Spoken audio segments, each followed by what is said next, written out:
Hello and welcome again to Fundamentals of Investing.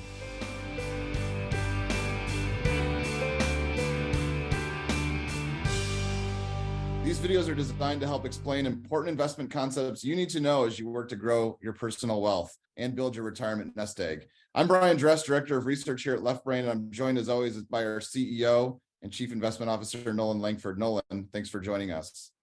Thank you, Brian.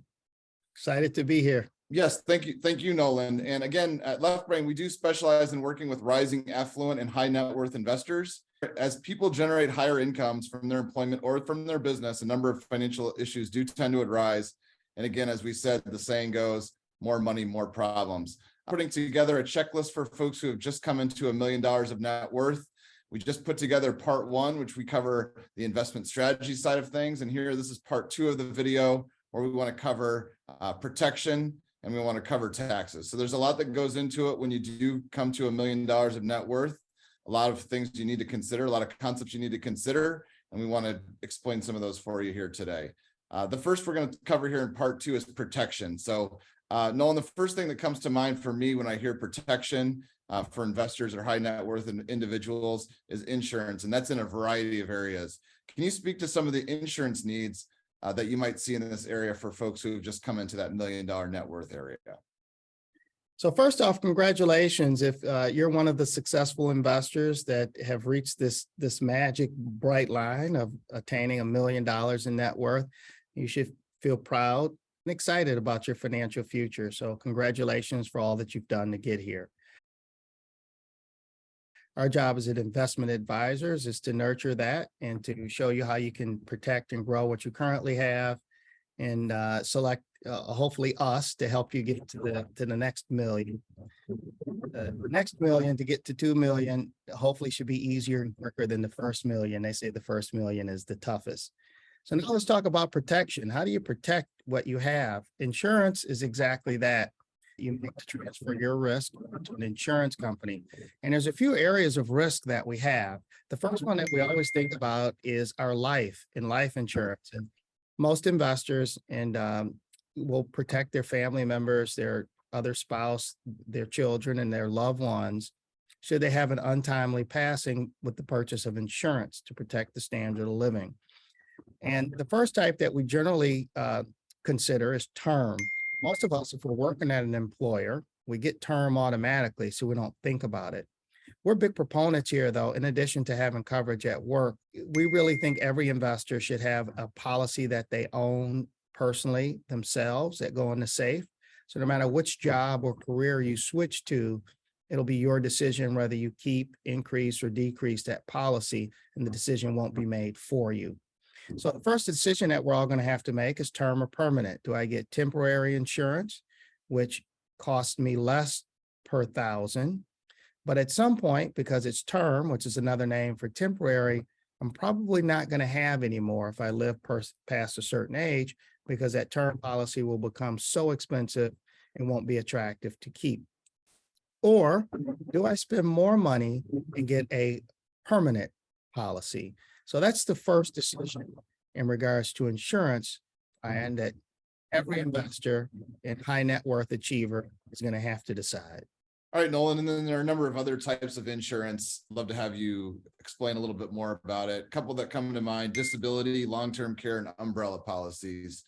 Can you speak about the importance of those policies for high net worth investors? Sure.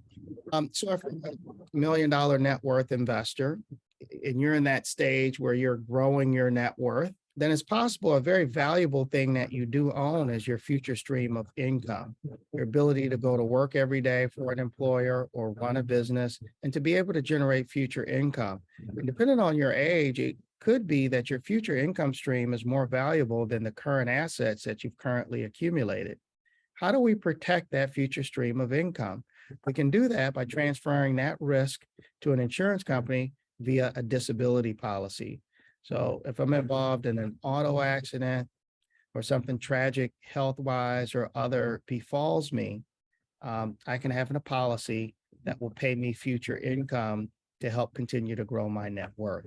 So that's what a disability policy does. And speak about long-term care and the importance of getting that in place when you're at an age where you're not too old and difficult to insure. This is really important, and it's becoming a lot more prominent these days.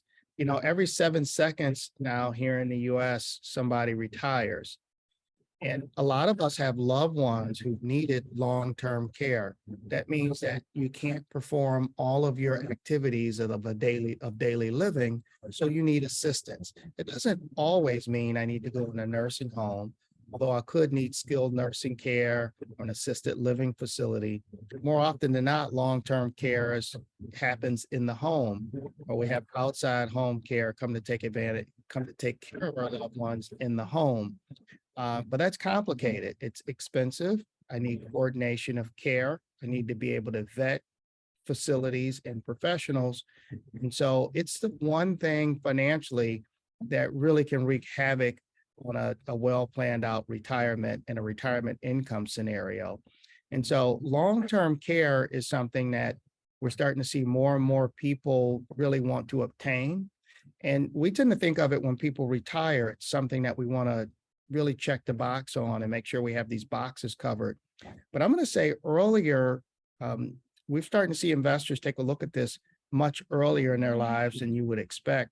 We would say age 50 is the time to start thinking about it. Like any other insurance, the older you get, the tougher it is to qualify and the more expensive it becomes. So long-term care is something that investors, high net worth investors really want to consider.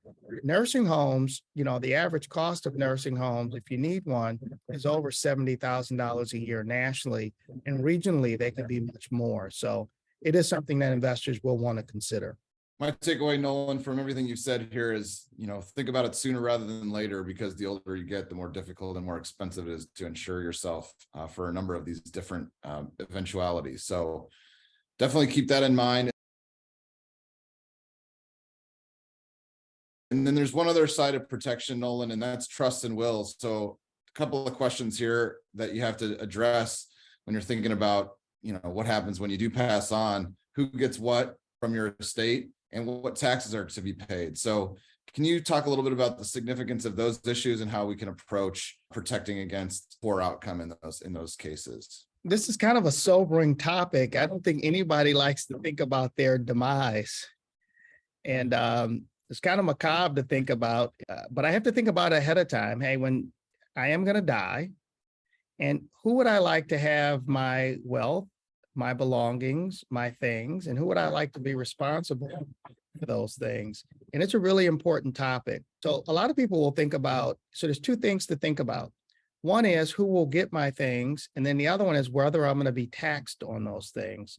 So let's start with the who gets what first. We all need to have some sort of document in place to make that decision. So we have different categories of things that we can name a beneficiary on and things that we cannot.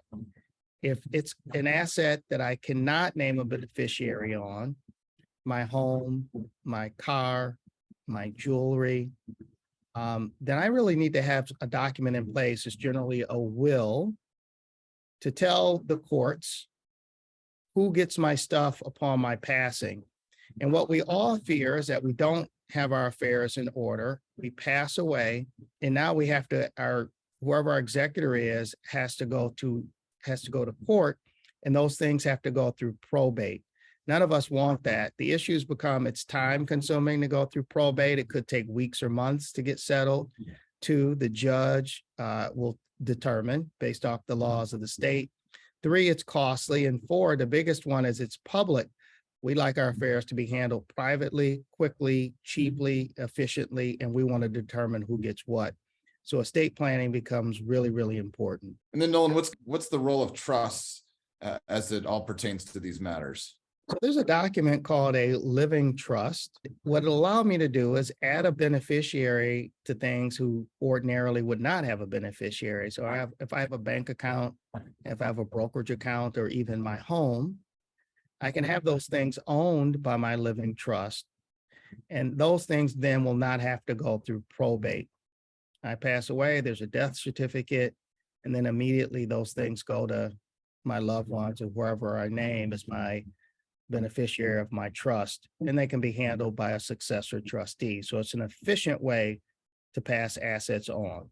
Yes, Nolan, it definitely sounds like your second stop after you figure out the investment plan, your financial model, is to the estate planner, the estate attorney, and figuring out how to get all these documents in place so that if anything does come to pass and a demise, you do come to your demise, everything will be set in place. So protection through both insurance and through will and testament and trust are a couple of things that we think you need to think of when you do get to that $1 million net worth.